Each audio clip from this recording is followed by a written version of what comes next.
Sugatan ng tatlong fire volunteer na rumesponde sa sunog sa Tondo, Maynila kagabi.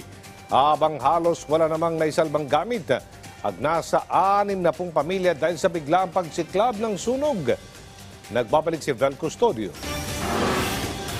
Binulabog na nagangalit na apoy ang mahimbing natulog ng mga residente sa San Juan Luna Corner, Coral Street, Tondo, Manila, bandang alas 10:30 kagabi. Wala na halos sa isalbang gamit ang nasa 60 pamilya dahil sa bilis ng pagkalat ng sunog sa mga bahay na karamihan ay gawa sa light materials. Wala, nakahiga kasi ako kanina tapos bumatingting tapos ayun na, makapal na yung usok.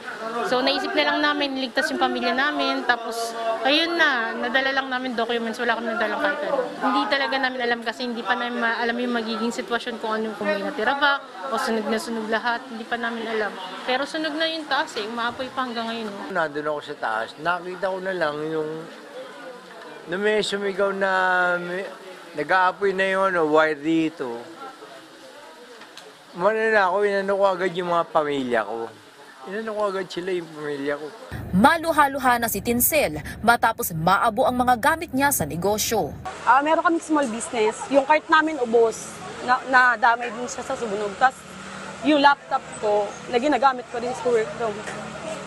Maswerte na lang at ligtas naman ang mga residente, pero 3 fire volunteers ang sugatan. Kabilang ang bomberong ito na kahit nakasuot na ng bota, bumaon pa rin ang pako sa kanyang talampakan. Baka sa mukha niya ang kirot nang bumaon ng 3 pulgadang pako. Pagkatapos ng paunang lunas, agad nang itinakbo ang fire volunteer sa ospital. Mahigit 40 fire trucks ang rumisponde, pero hindi lahat nakapasok sa makipot na kalsada. Naging challenge sa atin yung maliit na karsada, iskinita lang papasok. Then yung mga malalaki truck natin hindi agad makapasok. Then sa dami ng tao sa loob. 3.5 oras ang itinagal ng sunog bago ito maapula. Nasa humigit kumulang 1.6 na milyong pisong halaga ang pinsala ng sunog. Patuloy pa rin ang investigasyon ng Bureau of Fire Protection sa sanhi ng sunog. Payo naman ng BFP. Hindi po porke natapos na po ang ating fire prevention, hindi na po tayo mag-iingat. Kasi patuloy pa rin po, proven na po yan.